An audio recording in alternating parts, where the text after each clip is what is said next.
নমস্তে দোস্ত। হ্যাঁ, নমস্কার বন্ধুরা, কেমন আছেন? আশা করছি সবাই ভালো আছেন। শিক্ষক দিবসে যোগা ক্লাসে আমরা কিভাবে মনের ভাব প্রকাশ করলাম সবাই মিলে, সেটা নিয়েই আপনাদের কাছে এসেছি। 2019-এর আগে আমরাই সেলিব্রেট করতাম সবাইকে টিচার্স ডে। আর 2019 থেকে যখন আমি শিবির খুলি, যোগা শিবির, তো টিচার অনেক রকমের হয়। যেমন আমি যোগা টিচার বা মিউজিক টিচার, আর্ট টিচার, আর পড়াশোনার জন্য তো আছে টিচার। তো প্রত্যেকটা টিচারেরই শিষ্য হয় বা স্টুডেন্ট হয় যারা গুরুর থেকে কিছু নেয়। আমি গুরু বলবো না, এখানে শিক্ষকই বলবো। গুরু একটা আলাদা জিনিস, শিক্ষক একটা আলাদা জিনিস। তো 2019 থেকেই আমার টিচার্স ডে পালিত হয় আমার শিবিরে। আর খুব আনন্দ লাগে ওই দিনটাতে আমার, এই জন্য যে আমি কোনোদিন ভাবিনি যে এই সম্মানটাও আমি পেতে পারি। তো এটাই কথা হলো, প্রত্যেকটা মানুষের মধ্যে ট্যালেন্ট আছে। কারো হয়তো সময়ের জন্য বের হয় না ট্যালেন্টটা, বা সংসারের চাপে হয় না, বা অনেক রকমের বাধা থাকে। সেই জন্য তোমাদের কাছে একটাই অনুরোধ, তোমাদের মধ্যে যার যেটা ট্যালেন্ট আছে, এখন যদি তুমি সময় পাও সেটাকে বিকশিত করার চেষ্টা করো। এই দিনটা সবার জীবনে আসুক। এটা একটা খুব ভালোবাসার সম্পর্ক। আর ভালোবাসাটা আমি আজকে মেসেজও দিয়েছিলাম, এই ভালোবাসাটা একটা অনুভূতির ব্যাপার। আর সেটার মধ্যে অনেক কিছু মেশানো থাকে, ভক্তি থাকে, শ্রদ্ধা থাকে, সম্মান থাকে, বিশ্বাস থাকে, অনুরাগ থাকে, রাগও একটু থাকে। আবার ওটা ভালোবাসার মাধ্যমে ওটা আবার অনুরাগে কনভার্ট হয়ে যায়, বা আমরা ওটাকে অনুরাগে নিয়ে আসি ভালোবাসার মাধ্যমে। তো গুরু শিষ্যের বা শিক্ষক আর স্টুডেন্টের যে সম্পর্কটা সে এরকমই। তো সবাই ভালো থাকো। আমি যেহেতু যোগার লাইনে আছি, আমি সুস্থর কথাই বলবো। তো নিজে যদি সুস্থ থাকো, অন্যকে ভালো রাখতে পারে। আমরা সবসময় অন্যকে ভালো রাখার চেষ্টা করি। আমরা সবসময় চাই কি আমার আগের মানুষটাকে, এটা আমিও বুঝি, নিজে সুস্থ থাকলে আমি অন্যকে সুখী রাখতে পারি। মনের দিক থেকে সুস্থ না থাকি, শরীরের দিক থেকে আমি আগের মানুষটাকে কোনোদিন খুশি করতে পারবো না, আমার ভিতর থেকে আসবেই না। তো ফার্স্ট প্রায়োরিটি নিজে সুস্থ থাকো, নিজের সংসারকে ভালোবাসো, নিজেকে ভালোবাসো, দেখবা সবাইকে ভালোবাসো। সাজো, হ্যাঁ সাজো, তবে সবচেয়ে বড় আনন্দ পাবে। ভালো লাগে সাজো, যে আমি কোনোদিন বুড়া হবই না। আমি আর এখন আমরা যোগা ক্লাসে আসি। যোগা ক্লাসে কেন আসি? আমরা নিজেকে অ্যাক্টিভ রাখার জন্য। আমি তো ফিল করি, হ্যাঁ, তো আমি বয়স ফিল করি না। আমাদের মনে আমি ভাবি ওই 18-এ আছি আমি। সেই আমার নোকও সেম জিনিস আছে, সেই চামড়াও আছে, সেই চোখও আছে, সবই আছে। আরো অ্যাক্টিভ হয়ে গেছি না? বাহ, গুড়িয়া বলো কিছু, बोलो गुड़िया बोलो, जो आता है मन में वही बोलो, प्रकाश करो, भाव प्रकाश करो। जो मुंह से निकलता है उसको ही भाव बोलता है। बोलो, हमको कुछ नहीं खाता है, हमको खाने की जरूरत नहीं है, हमको मुंह का जरूरत है। बोलो ना, ये मेहनत থেকে ঘুরে আসবে।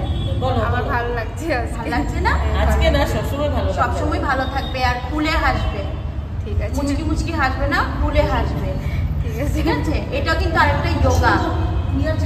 হ্যাঁ, ফুলে হাসাটাও কিন্তু আরেকটা ব্যায়াম, বুঝেছো? হ্যাঁ, আর কিছু বলবে না? হবে। আচ্ছা, তুমি বলো।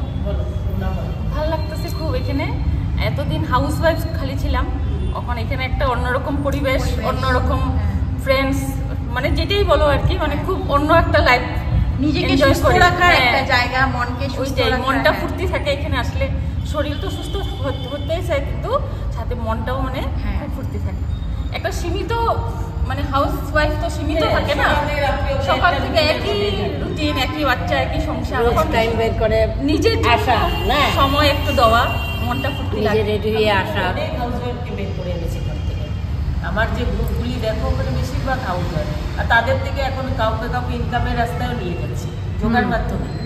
ক্লাস দিচ্ছি, টিচার্স ট্রেনিং করেছে। তো তোমরা যেটা ভালো পারো সেটা নিয়েই আসতে। এখনই এক ভদ্রলোক আমাকে ডাকছে, দিদি শোনেন, এখানে একটা সেমিনার চলছে মেয়েদের, সব লেডিসদের, মানে কিছু উপার্জন করার হিসেবে। আমাকে দেখে আমি ভাবছি কি আমি মনে চাকরি করি বা কোথায়। তোমাকে দেখে এরকমই মনে হয়, তাই না?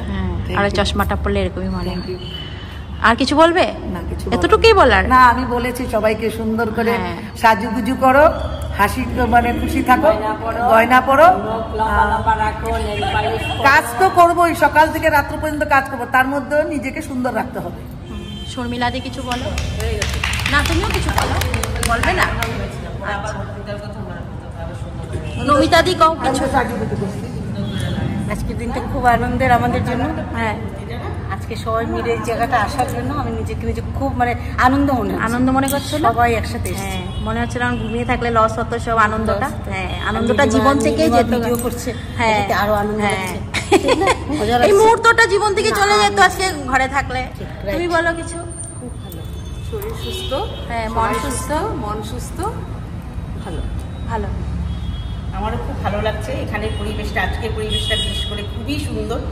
আমাদের যোগা টিচার পাপিয়াকে যে সম্বর্ধনা যে জানাতে পেরেছি, এর জন্য আমরা খুবই খুশি, আনন্দ লাগছে।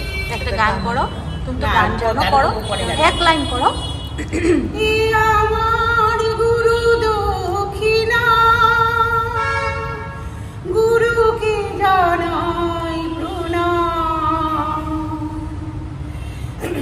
যার শুভ কামনায় আমি এই যোগাসনের পথ পেলাম।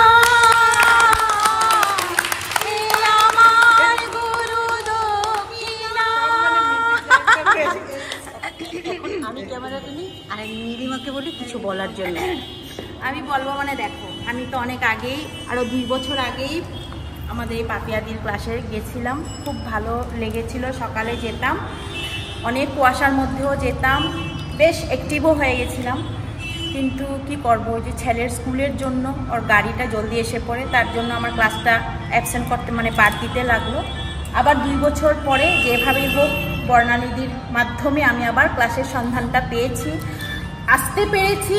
এখন মনে হচ্ছে অনেক বড় একটা মেডিসিন পেয়ে গেছি, আর নিজেকে এখন সুস্থ, সত্যি মনটা এখন আমার মানে মনে হয় না আমি এখন সুস্থ হয়ে যাব, বুঝেছো? আমি কিন্তু অনেক ব্যস্তর মধ্যেও আমি